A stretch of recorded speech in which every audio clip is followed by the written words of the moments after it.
Assalamualaikum warahmatullahi wabarakatuh. Perkenalkan, nama saya Asia Haniatul Tazkiyah dengan NIM 24109112200069. Di sini saya akan menjelaskan mengenai anatomi kardiorespirasi beserta dengan klinisnya. Oke, jadi yang pertama kita akan membahas mengenai anatomi respirasi terlebih dahulu. Jadi anatomi respirasi ini, respirasi secara anatomis dia terbagi menjadi dua, yaitu yang pertama ada Tractus respiratorius superior dan Tractus respiratorius inferior.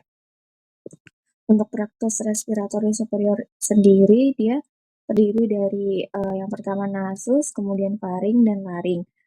Dan untuk Tractus respiratorius inferior dia dari trakea, bronkus, bronchiolus, alveolus sampai dengan pulmo. Nah, kemudian ada juga dibagi secara fungsionalnya. Dibagi dua, yaitu yang pertama ada pars conductoria dan yang kedua ada pars respiratory.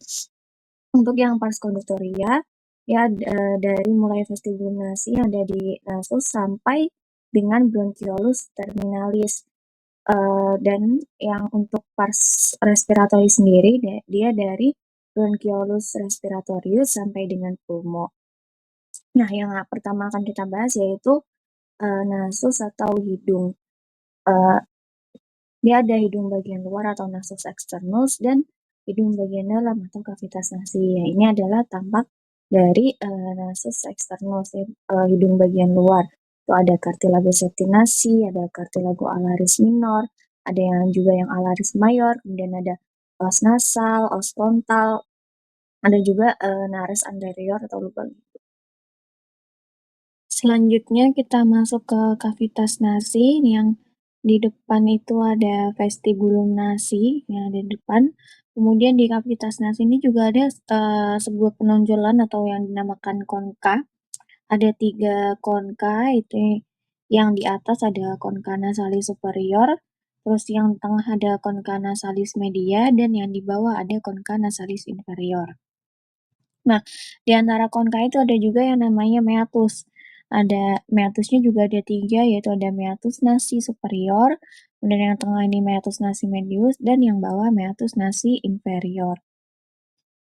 Untuk yang konka nasalis superior yang paling atas dia juga ada terdapat nervus olfactorius gitu. Ada juga beberapa sinus, ada sinus frontalis dan ada sinus sphenoidalis.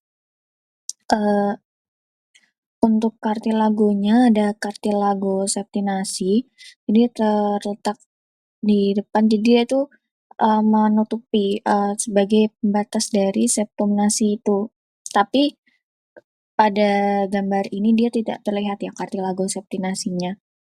Kemudian untuk tulang kompaknya dia ada 2. Untuk yang atas itu ada lamina perpendicularis os ethmoidalis, kemudian yang di bawah itu yaitu os vomer. Jadi setelah dari nasus kita turun ke faring. Jadi faring itu dia yang menghubungkan antara kavitas nasi propria dan kavitas oris propria dengan laring dan esofagus yang ada di bawah. Nah, untuk faring sendiri dia terbagi menjadi 3 regio, yaitu yang pertama ada nasofaring, kemudian orofaring, dan laringofaring.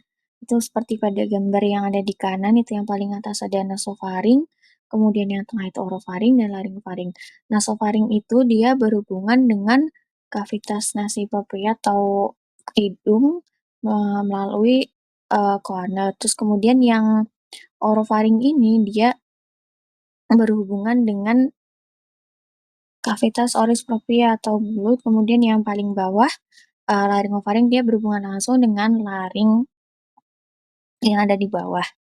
Yang pertama ada nasofaring. Di nasofaring itu ada lipatan namanya torus tubarius, kemudian di sebelahnya itu ada recessus pharyngealis.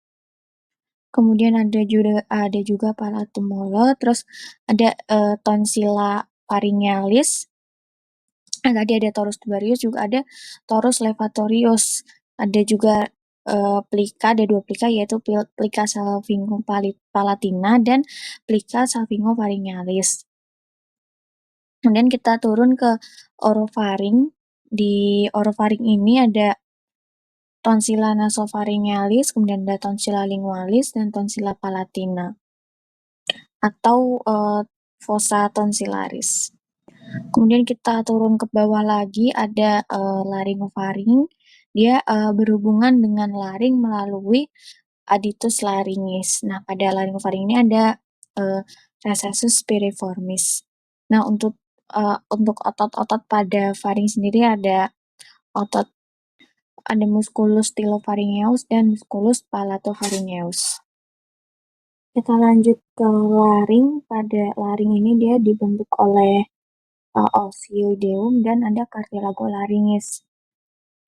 Untuk cartilagonya sendiri tuh ada lumayan banyak cartilago, ada cartilago epiglottica, ada cartilago thyroidea, ada cartilago cricoidea, ada cartilago cuneiform, dan ada juga cartilago corniculata, ada juga cartilago arytenoidea. Untuk strukturnya dia ada pertama aditus laringis yang berhubungan dengan nasofaring, yaitu tepatnya di yang berhubungan dengan faring, tepatnya laryngofaring, yaitu ada aditus laringis. Kemudian dia ada juga seperti yang tadi saya jelaskan, ada cartilago ini yang ada di sini, kemudian ada osioideum, ada plica juga, plica vestibularis dan plica vocalis. Kemudian ada juga vestibulum laringis dan ventriculus laringis. Yang terakhir ada juga cavitas laringis.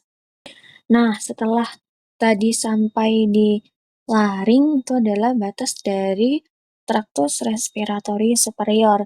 Kemudian kita masuk ke tractus respiratorius inferior.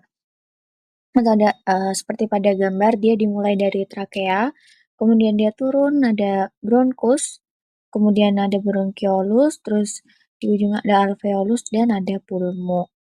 Nah, nanti kita akan membahas ini. Yang pertama ada trakea. Jadi trakea itu dia tersusun oleh dua struktur. Yang pertama ada cartilago trakea, ini yang di gambar kiri ini yang warna hijau.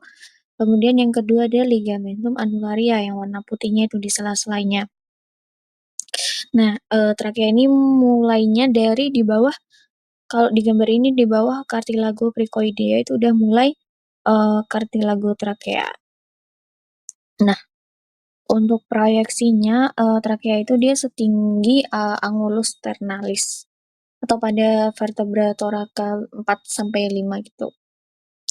Kemudian ada percabangannya. Untuk percabangan trakea dari luar namanya ada bifurcatio tracheae. Nah, untuk yang dalam itu dinamakan carina.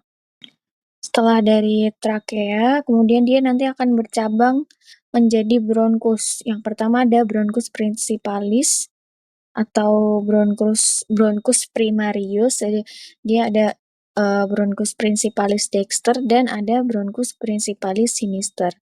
Nah, dari bronkus principalis ini dia bercabang lagi menjadi bronkus lobaris atau bronkus secundarius. Nih, kalau yang dexter itu dia bercabang menjadi 3, yaitu ada bronkus lobaris superior dexter, bronkus lobaris superior bronkus lobaris medius dexter, dan yang di bawah ada bronkus lobaris inferior dexter. Nah, yang bronkus principalis sinister dia bercabang menjadi 2, yaitu yang pertama ada bronkus lobaris superior sinister dan bronkus lobaris inferior sinister. Setelah dari bronkus lobaris, dia bercabang lagi menjadi bronkus segmentalis.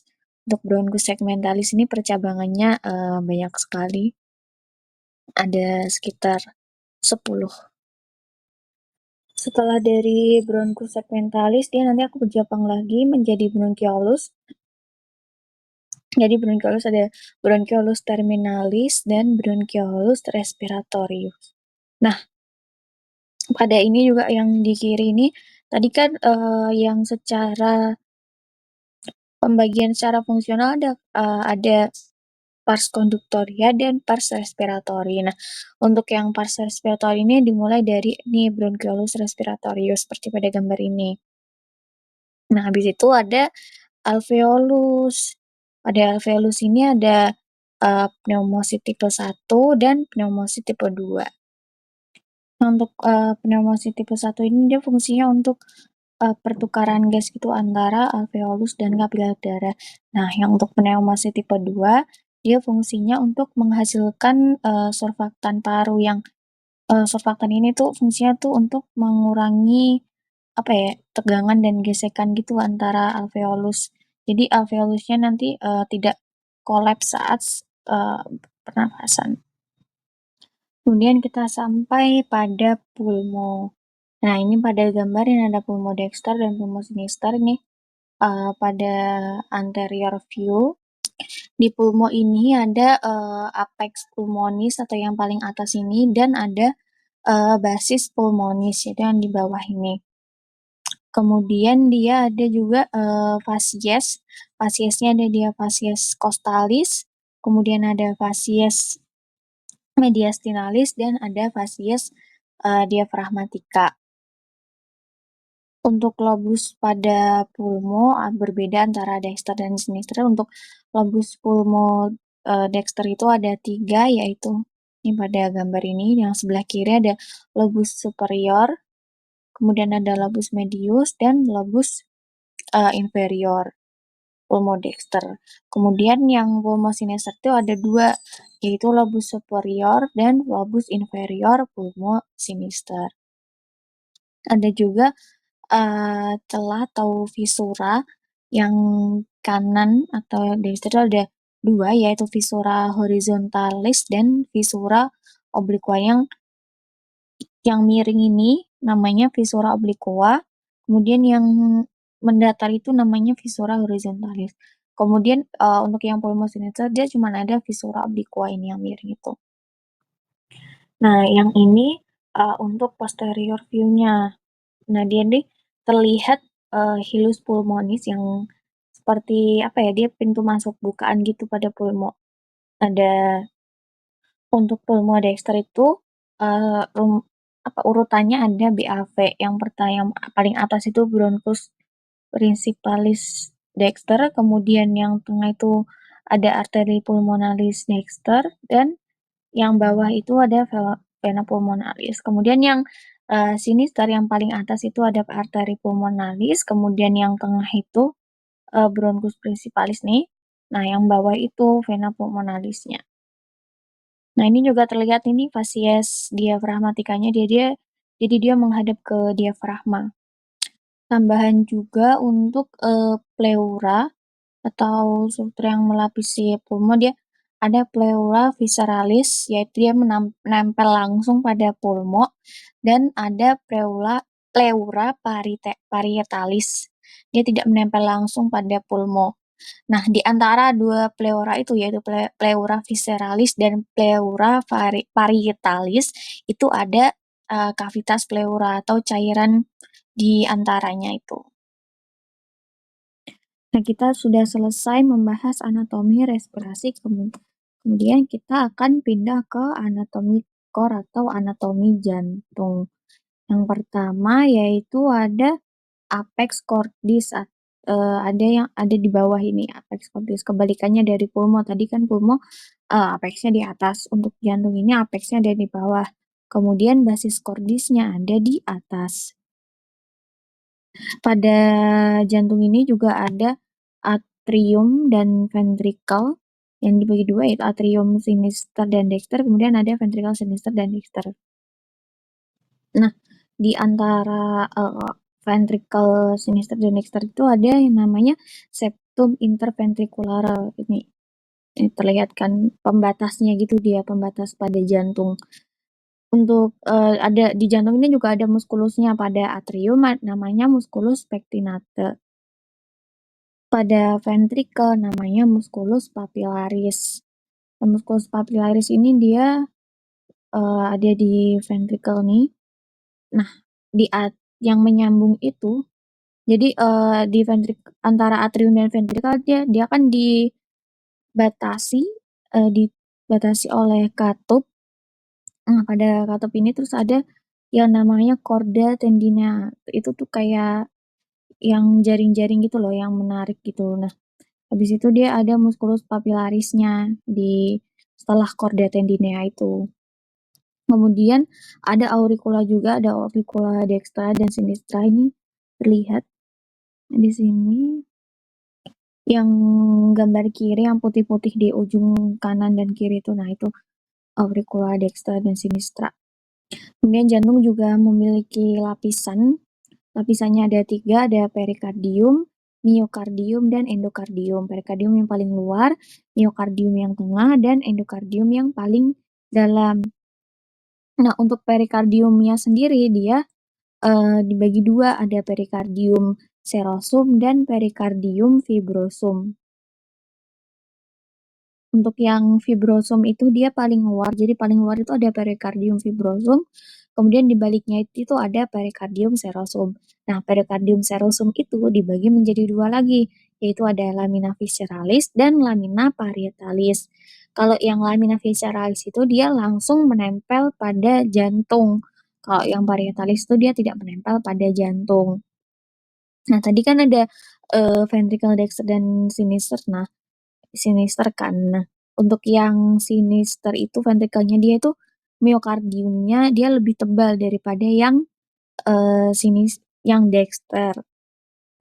Karena pada bagian jantung bagian kiri dia itu memompa darah ke seluruh tubuh. Jadi dia tuh miokardiumnya harus lebih tebal gitu.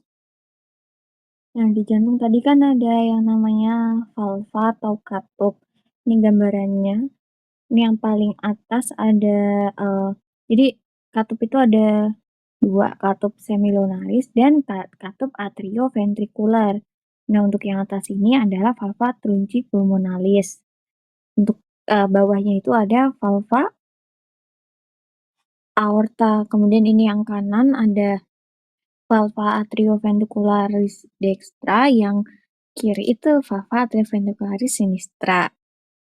Nah, untuk yang pertama valva trunci pulmonalis ini ada 3 bagian, yaitu ada valvula semilunaris anterior, terus ada valvula semilunaris dextra, dan valvula semilunaris sinistra gitu. Ini yang jadi 2 yang atas ini yang semilunar, yang 2 yang bawah ini adalah atrioventrikular.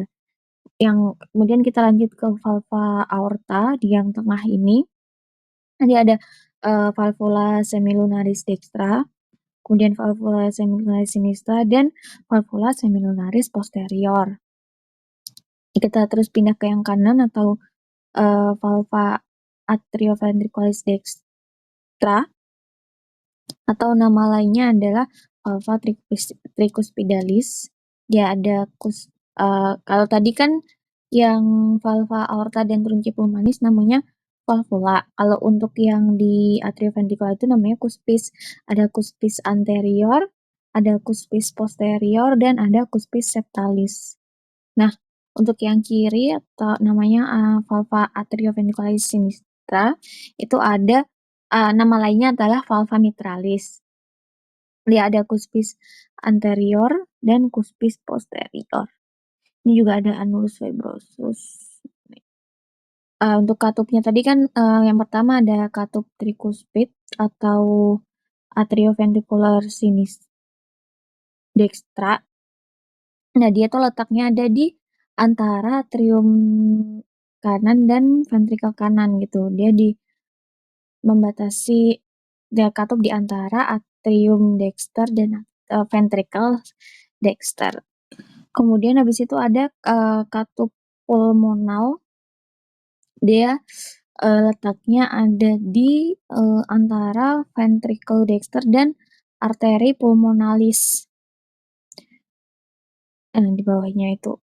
Terus ada juga katup mitral atau bicuspid atau atrioventricular sinistra, terserah apapun itu penyebutannya. Dia letaknya ada di antara atrium sinister dan ventricle sinister. Kemudian yang terakhir ada katup aorta. Nah, dia itu letaknya ada di antara ventricle sinister dan aorta gitu. Jadi ada yang memompa darah ke seluruh tubuh. Yang terakhir kita akan membahas mengenai klinisnya. Yang pertama kita akan bahas mengenai klinis yang respirasi dulu. Ini saya akan bahas beberapa aja. Yang pertama ada epistaksis atau orang-orang biasanya sebut dengan mimisan. Jadi epistaksis itu adalah perdarahan dari rongga hidung yang biasanya tuh jadi karena pecahnya pembuluh darah. Nah, seringnya itu dia pecahnya pembuluh darah itu di plexus Kieselbach ya, yang ada di bagian anterior septum nasi itu yang, pembuluh darah yang sering pecah pada, epistaksis. Nah, mimisan ini atau epistasis itu bisa terjadi karena apa ya, secara spontan atau karena trauma lokal juga seperti, biasanya kita ngorek hidung terlalu dalam itu bisa menyebabkan pecahnya pembuluh darah yang ada di rongga hidung. Kemudian ada laringoskopi. Laringoskopi ini lebih ke prosedur pemeriksaan ke ke terhadap laring. Jadi dia, menggunakan alat khusus yang namanya laringoskop, dimasukkan ke dalam laring. Jadi tujuannya itu untuk, melihat apakah ada, suara serak, kronis atau ada kesulitan menelan, atau ada nyeri tenggorokan atau juga, dia juga bisa mendeteksi lesi-lesi kayak untuk melihat keadaan di dalam laring. Habis itu ada tracheostomi. Tracheostomi ini juga sama dia, lebih ke prosedur bedah untuk, trachea. Jadi dia itu, nanti akan mau dibuat lubang pada dinding depan trachea untuk, memungkinkan masuknya udara langsung ke paru-paru. Jadi udaranya langsung masuk ke paru-paru dengan membolongi bagian depan trakeanya gitu. Biasanya ini dilakukan untuk, memberi jalan napas atau untuk yang, pasien yang gagal nafas. Habis itu ada, emfisema. Jadi dia itu, termasuk bentuk penyakit paru obstruktif kronik atau PPOK. Dia, ditandai ada apa ya, dinding alveolusnya itu mengalami destruksi dan dia, kehilangan elastisitas dari paru-paru. Jadi pada emfisema dia itu, mengalami apa ya, ekspirasinya itu dia kesulitan ekspirasi. Jadi, bekerjanya sangat keras pada saat ekspirasi karena si alveolusnya itu mengembang secara berlebihan gitu, tapi dia nggak bisa kembali.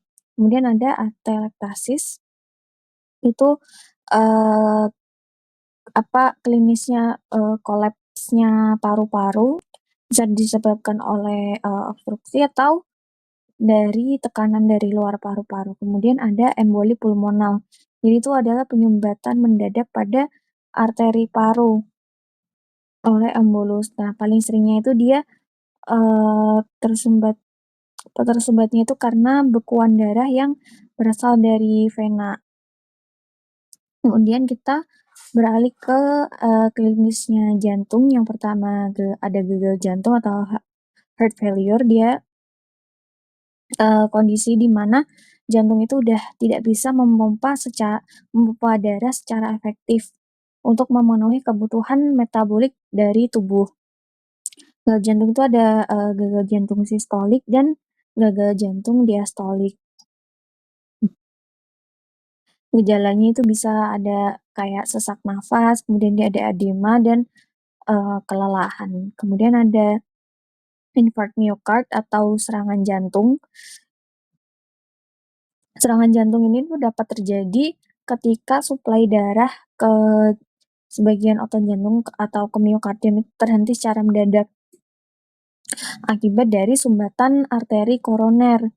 Nah, eee, penyumbatan itu bisa menyebabkan iskemia dan nekrosis jaringan jantung, yang mana kalau iskemianya ini berlangsung secara lama atau lebih dari 30 menit tanpa ada perbaikan aliran darah, dia itu bisa menyebabkan nekrosis atau matinya jaringan. Kemudian, ada aritmia. Dia itu adalah gangguan irama detak jantung akibat abnormalitas dalam sistem, kelistrikan jantung. Jadi, dia ini berhubungan sama kayak nodus SA, nodus AV, berkas His, dan serabut Purkinje. Ya, pada aritmia ini dia bisa menyebabkan takikardia atau dia berdetak terlalu cepat dan brakikardia atau, dia terlalu lambat atau juga tidak teratur. Kemudian ada